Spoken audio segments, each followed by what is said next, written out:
Hey everyone, welcome to part 2 of our Kalgoorlie and Esperance trip at Christmas time. We stayed at one of the G'day parks on Burt Street, which is more on the bolder side of town.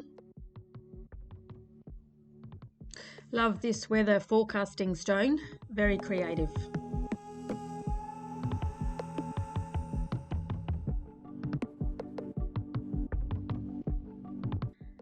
Here we are driving down historic Burt Street that goes back to the early 1900s.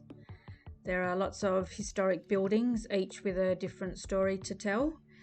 There is a self-guided tour that you can do.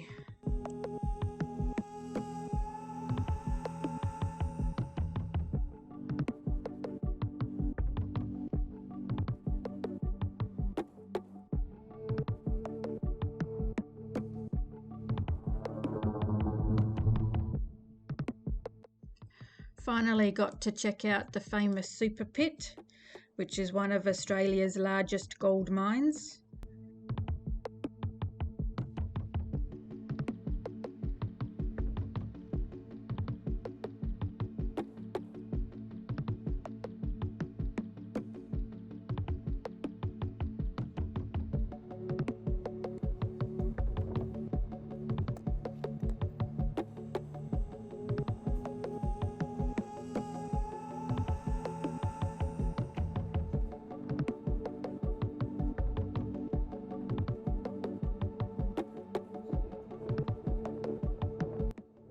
Just amazing, a definite must-see when coming to Kalgoorlie.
Now we are driving down Hannon Street, which is the main street of Kalgoorlie and also has lots of gorgeous historic buildings.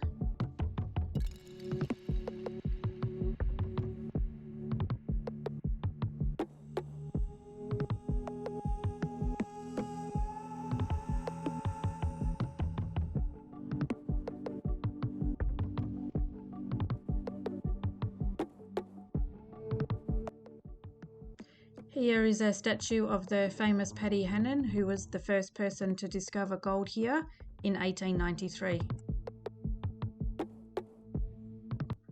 The last operating brothel on Hay Street.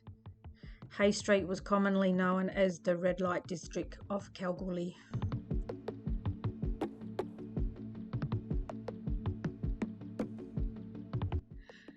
You cannot pass up the opportunity to check out the only legalised 2-up school in Western Australia. From what I can tell, it only operates on a Sunday.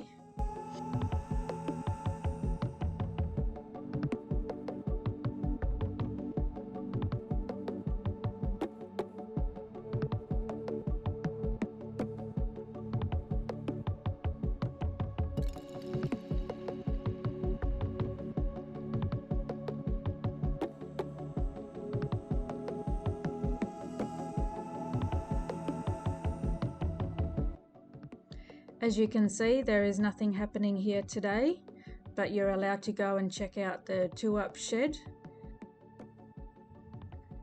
Definitely well worth the visit.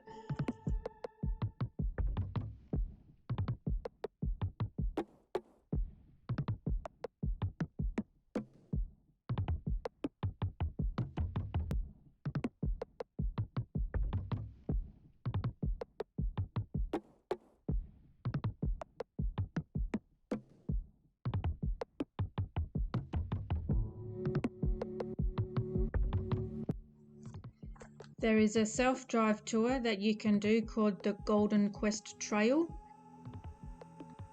We only did a section of it as it is a 965 kilometre drive.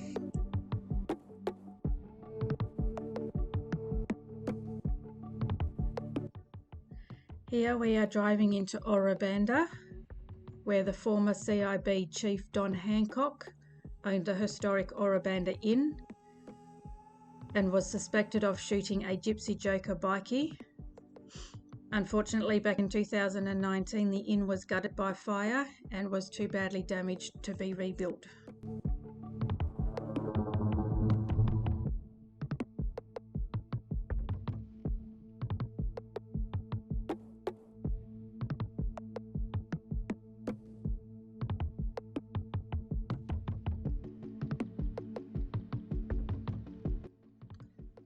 Davyhurst ghost town.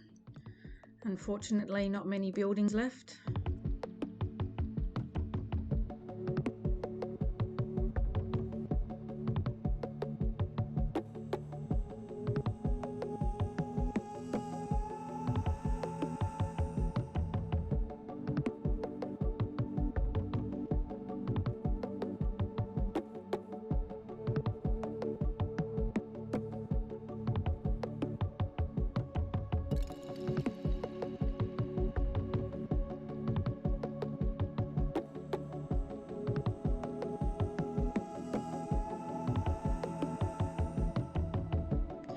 Checked out Ularring Rock. There's actually quite a nice camping area, quite a big camping area with lots of space. And there were a few camping spots as we were driving in.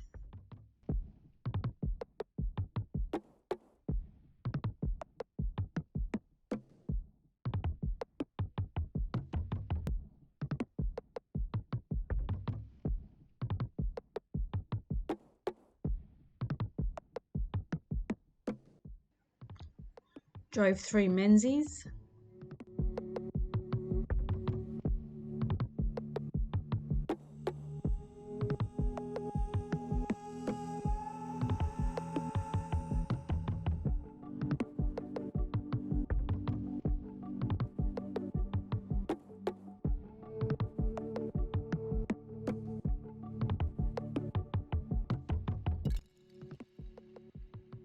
We then drove to Lake Ballard, which is 51 kilometres west of Menzies.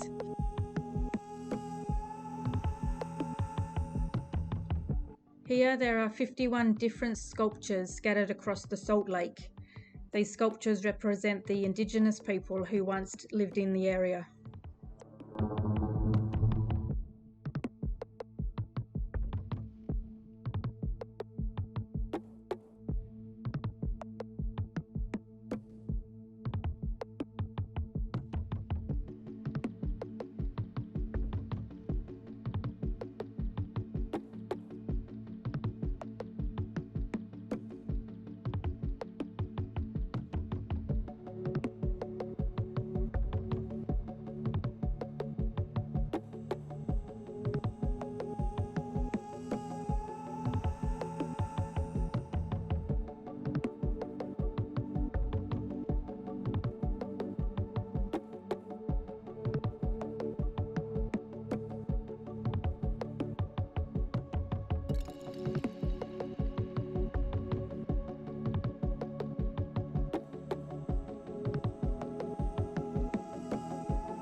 On our way home, we stopped at the Broad Arrow Tavern for a nice glass of wine.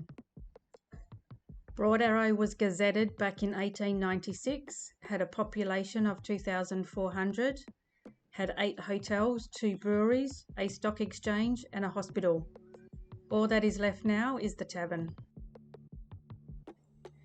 They used to allow patrons to write on the walls, but this stopped back in 2020 due to offensive writing and stuff being written over old stuff.